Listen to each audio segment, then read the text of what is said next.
Wow, I'm doing a movie review out of absolutely nowhere for a completely random movie that before this video you never knew I even had an attachment to. Wow, and they say this channel has no audience. Boy, is he strange.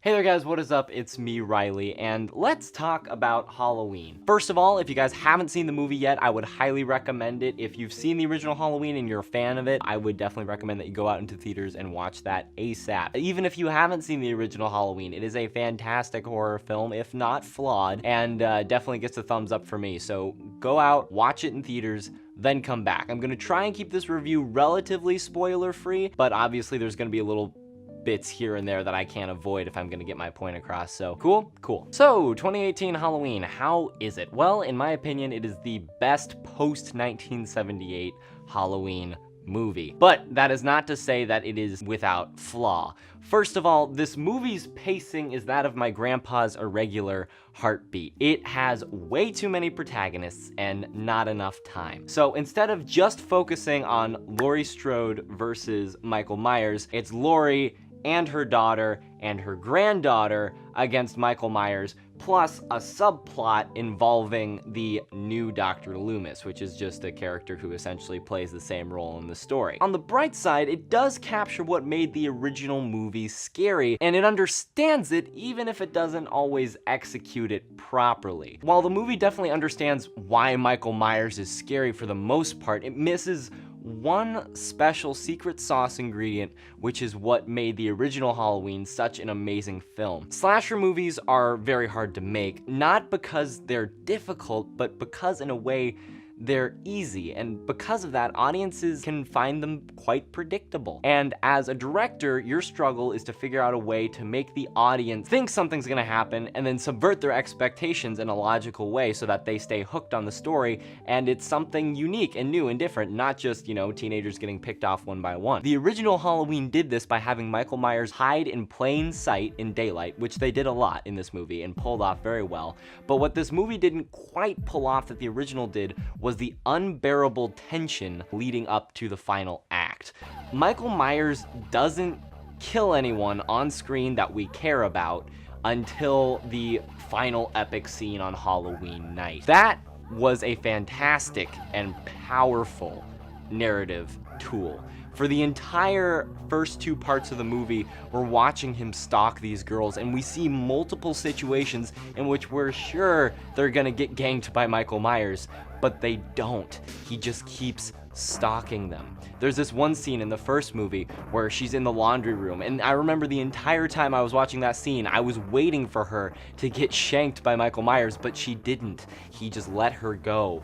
But it made it all the more terrifying and powerful when he eventually did go in for that kill later in the movie. And because the audience was so tense and worried about what was gonna happen next, there was this immense catharsis as soon as Michael Myers finally started killing people and racking up a body count. That final aspect is not present in this film. The body count starts pretty early and without a lot of warning, and we're not really given a lot of time to like these characters before he starts killing them off. Aside from the 3 Strodes, which I mentioned, there's also 2 podcasters which we're supposed to be emotionally invested in. And I'm not gonna spoil when they die or how they die, but let me just say they fall victim to there being too many characters and not a strong enough focus on just one character's struggle throughout this film. So here's actually something that the new movie did better than the original movie.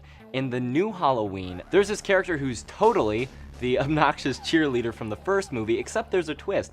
They make her a likable, sympathetic, kind, loving character, which is something that was missing from all of the protagonists except for Laurie in the original Halloween. Wouldn't have been much more traumatic if the, you know, sleazy, skanky girls who he murdered were actually kind of likable and had some redeeming qualities, and in a way it almost sucked to see them die? That's present in this film with some of the characters, and actually I'd have to say a lot of the characters have that quality to them, that likability, that kind of 3D aspect that wasn't in the original film, that makes the kills that much more gratifying and almost makes up for the fact that they're not given nearly enough screen time to make them a satisfying kill to watch. And in that same vein, Laurie's daughter sucks. She's awful. I hated her. She's a jerk. She says things in this movie which are completely irredeemable. The way that she reacts in one scene, you'll know what I'm talking about, to Laurie Strode when she walks in is disgusting, and I get it. There's supposed to be this like history like, oh well, I lived in this terrible house where I was always in fear of Michael Myers and my mom raised me as a fighter and I hate that.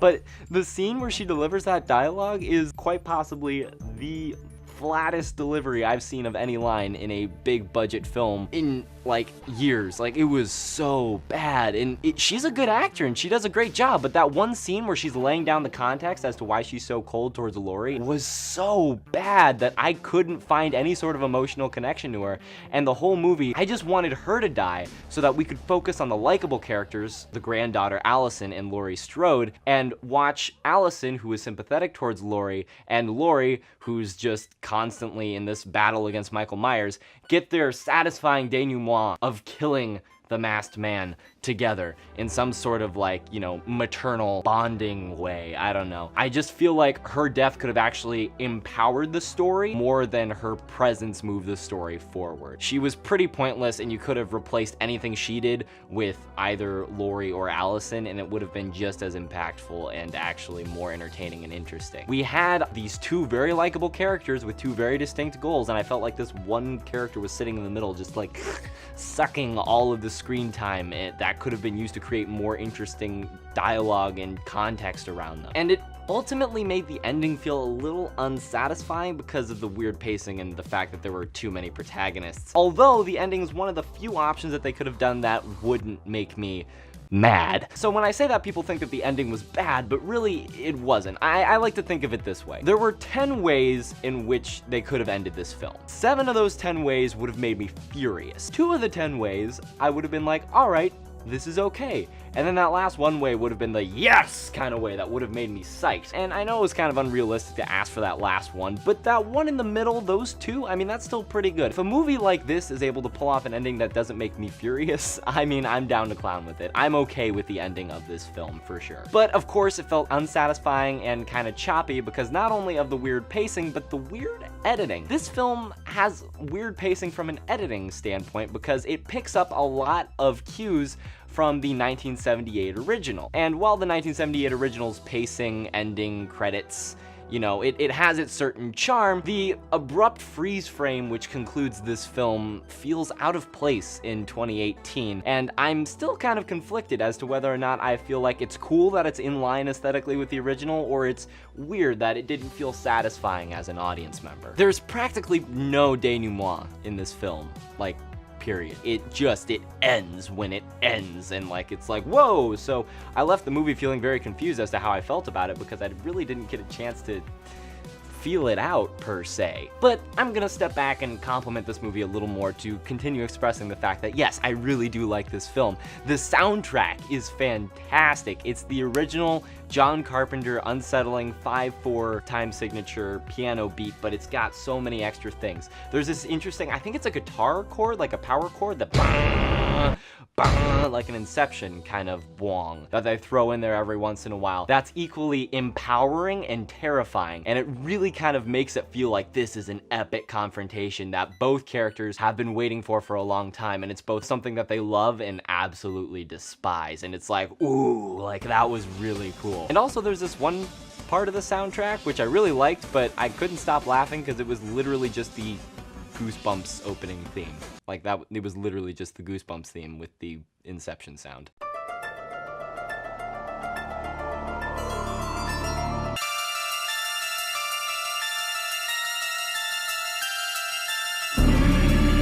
Keep an ear open for it when you watch the movie in theaters, because again, you should watch this movie in theaters. This was the first really scary classic horror slasher movie I ever saw in theaters, so obviously it was a very, very cool, fun, memorable experience for me, you know?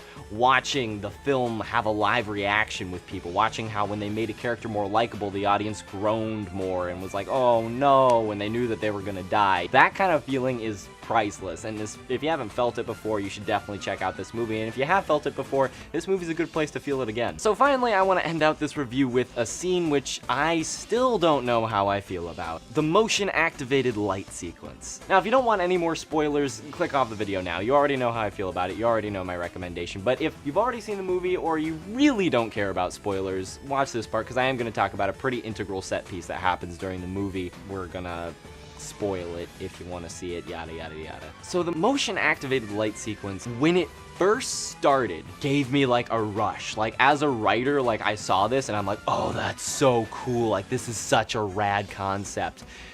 But not even like 15 seconds into it, I was like, wait a minute, this doesn't make sense. Okay, so here's what it is. There's this character who's sitting in a yard, and there's a motion-activated light, which they established through dialogue a little earlier, and he gets left behind by Allison. Again, really likable character that they should have given more screen time to. He's left in this backyard by Allison, and the lights are on, and he sees this guy in the bushes, and it's Michael Myers. Oh my gosh, surprise. And he thinks it's the guy who owns the yard. He thinks it's the guy who owns the house that he's in the yard of. He's like, hey, sorry man, no more trespassing, I get it. And then the motion-activated light eventually turns off, and then when it turns back on again, Michael Myers is a little closer to him each time. And I like this scene because it perfectly exemplifies what makes Michael Myers scary, how he stalks people, how he seemingly goes from lumbering to all of a sudden there. Like, it's spooky, it's crazy, I love it, but it also doesn't make sense, because the lights wouldn't be going out if Michael Myers was physically moving. So if you consider the fact that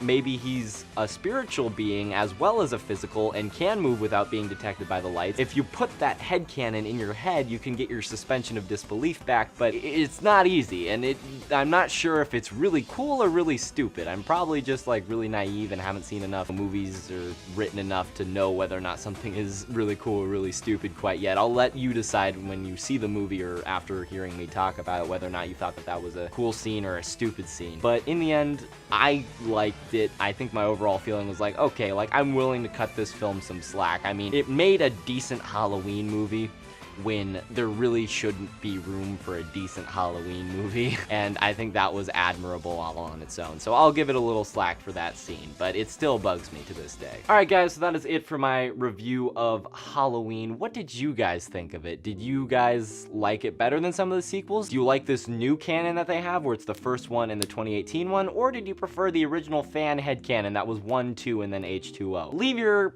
opinions down in the comments of which one you liked better and whether or not you like this film. What are some points that maybe I forgot to bring up? I would love to see some conversation going on about this movie in the comments, because as I said, I really like this movie, I really like this franchise, and I'm really interested to see what you guys say. Everyone stay positive and have an awesome day.